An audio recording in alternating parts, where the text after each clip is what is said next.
Bismillahirrahmanirrahim. Welcome to my presentation. I'm Mohammad Rajib Hussain. Today I'm going to give a short presentation on theories and determinants of voluntary disclosure. Firstly, I'm going to talk about disclosure. Disclosure means informing the public by financial statements of the firm.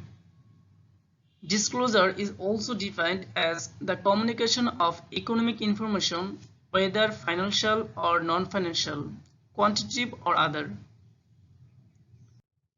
Voluntary disclosure. Voluntary disclosure is the provision of information by a company's management beyond the requirements of laws and principles. This kind of disclosure is made on the free choice of company's management. Now I'll focus on voluntary disclosure rationales. It has urged that managers should voluntarily disclose information that would satisfy the needs of various stakeholders.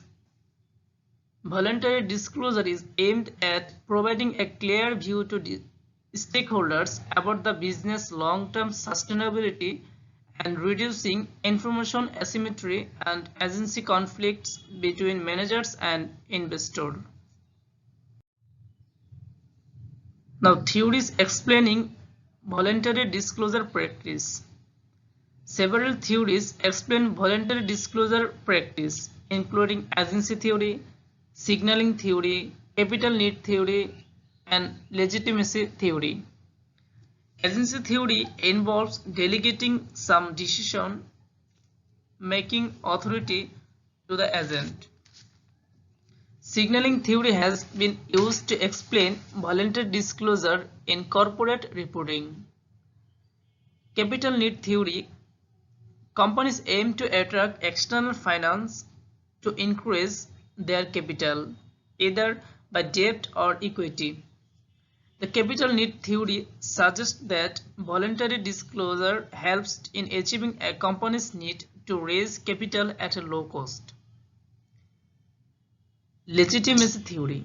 The legitimacy theory assumes that a company has no right to exist unless its value are being perceived as matching with that of the society at large where it operates. Let us come to the next point. Determinants of voluntary disclosure. There are several factors affecting managers' decision to voluntarily disclose information among motivations and constraint.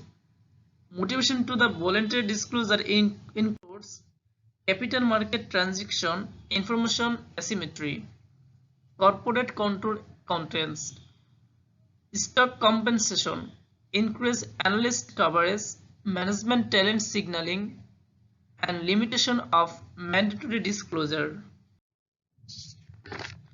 Constraint on voluntary disclosure comprise disclosed precedent, propriety cost, agency cost, and political cost. Last of all, classification of voluntary disclosure. Voluntary disclosure can be classified into 5 types.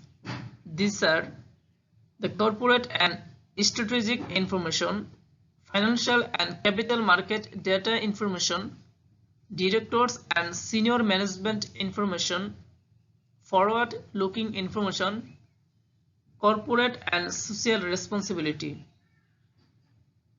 This brings me to the end of my presentation. Thanks for hearing. Assalamu alaikum.